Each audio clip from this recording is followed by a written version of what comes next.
Hi, I'm Larry Curl, lobbyist for the Indiana Volunteer Firefighters Association. I'm here this afternoon with State Representative Randy Fry, who will tell you that's retired State Representative Randy Fry, but he's still representative. So Randy, thanks for joining us this afternoon. Hi, Larry. We appreciate it. My pleasure. First of all, we hope you're having a fun time in retirement. Well, it's only been going on a week, but we're good so far. All right. So during this last session, we actually passed a bill, House Bill 1454, that afforded the fire service some opportunity to have some income so that we don't have to go out and raise the money, do fish fries, bingo games, whatever we do to raise money. Can you talk to us about 1454? I can. And 1454, Larry, is known as a DLGF bill, or Department of Local Government Finance bill. It's a huge bill. And the portion you're talking about is an amendment that we put in the last month or so of session that specifically deals with funding for the fire service, and in particular the volunteer fire service. So what that amendment does is it allows for each county council to adopt a local option income tax of 0.01% to 0.05%.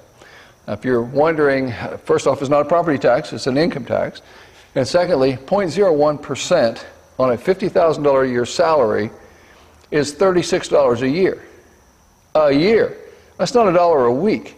If you can't afford $1 a week, you probably can't afford fire service. So we're looking at a local option income tax each county council must adopt, and then they can adopt from 0.01 to 0.05. 0.01% in Ripley County is about $800,000. Jefferson County, it's about $850,000. Some counties will be less, some counties will be more, depending on population. So this bill that was passed, in that bill, it's a may provision versus a shall provision. Correct. Explain to us what that means to the firefighter. A shall provision would mean each county must do it, and we didn't do that. We said you may do it. So we're in Ripley County.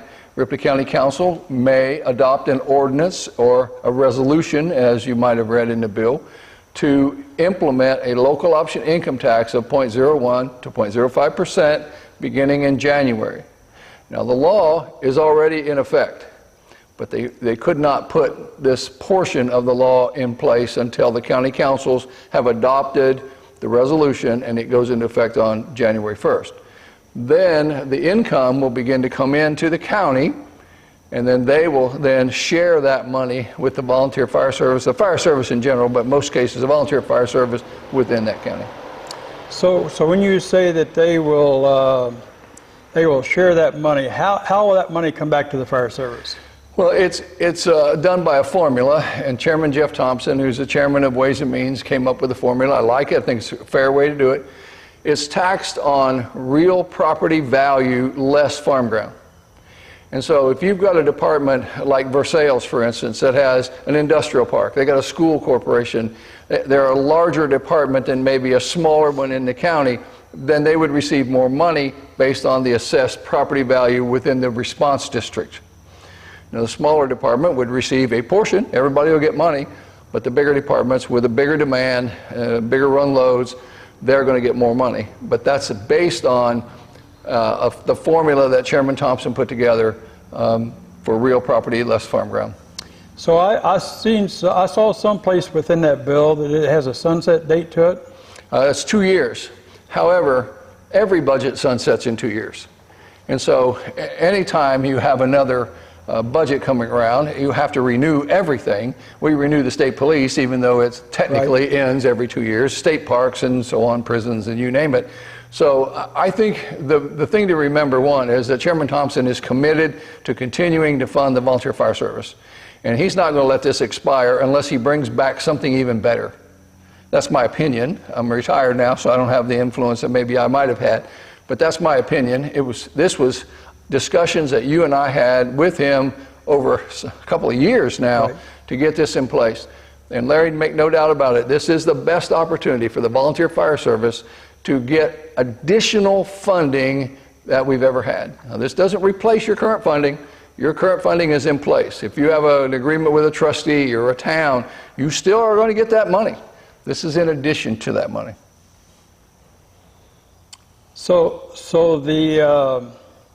What does the fire service need to do to make sure that they're a part of this?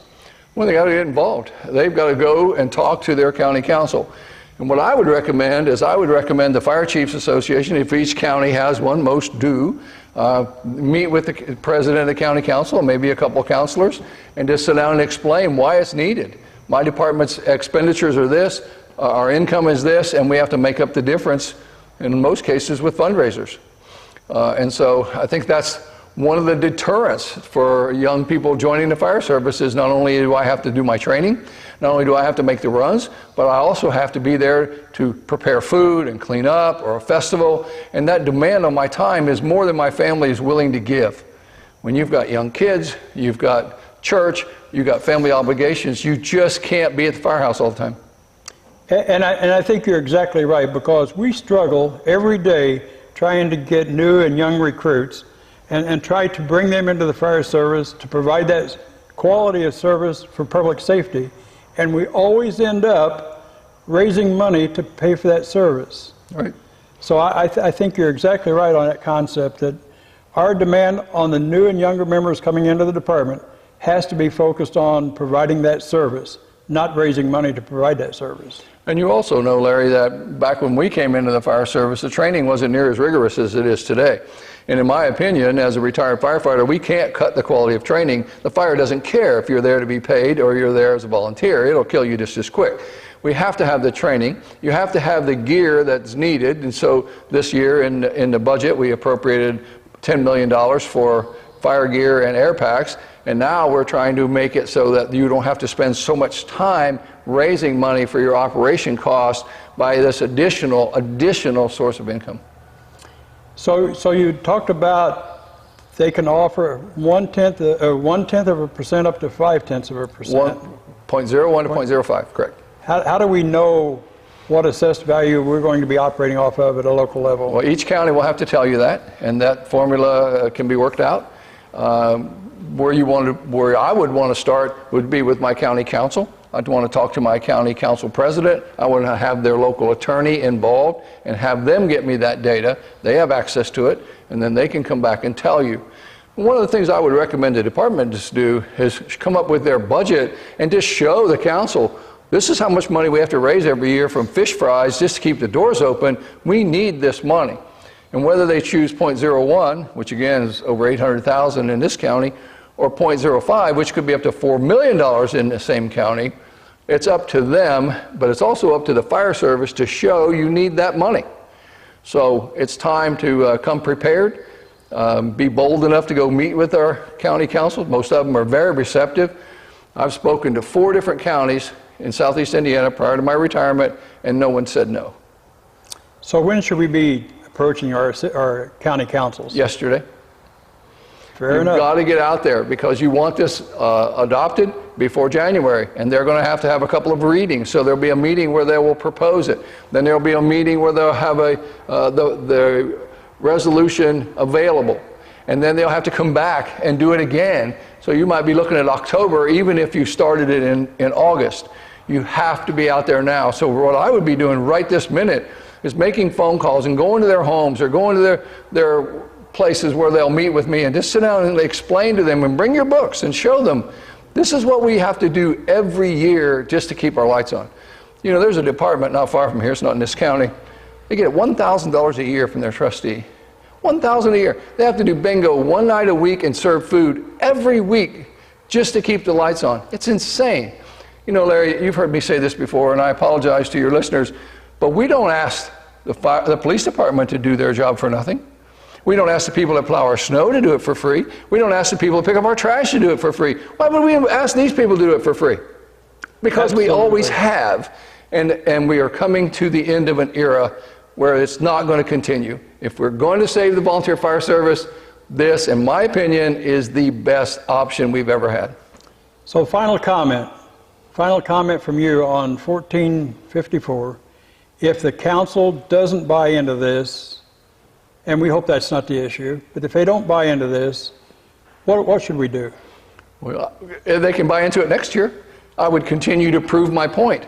You know, Larry, I don't know if a council won't buy into it. Maybe some departments are so well funded they just don't need it. I don't know. I don't know about every department in the state, but the ones that I do know about need the money. And so what I would do is I would make my case. I would get very, very involved in this process before the end of the year, and I would make my case. And as I said, I've talked to 4 different counties in southeast Indiana, not one of them said no. This isn't a bad idea. And by the way, I want to tell you one more thing. I get the idea that this is going too long, and I apologize. But the state has just reported this week $2.9 billion in cash reserve. People have asked me a lot, why would we do a local option income tax? Why didn't the state just pay for it? They got plenty of extra money. Well, we did. We cut your income tax rate to 2.9%, which will far outweigh the cost of this local option income tax. By cutting your taxes to 2.9%, your income taxes, if you make $150,000 a year, that's $125 a year you'll save. We're talking 36 bucks. You could do 0.03 and still save money. So the state did pay for it, but we just give each county the option to do what they believe is correct for their county. Some should do 0.04, 0.05. Others, 0.01 is enough. We gave the local control so that locals can make those decisions. And I think that's the way it ought to be. It's the way it should be. That's what I thought. And we're glad that it is. Randy, thank you very much for sharing that with our membership. And on behalf of our membership, we were truly honored to have you represent us in the State House. Your dedication, your support, your drive for public safety is unmatched by anybody that's been in the State House.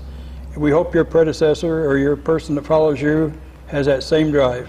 Larry, it's been my honor not only to represent the fire service and public safety, but all the citizens of Southeast Indiana. Thank you very much. Thank you. My pleasure.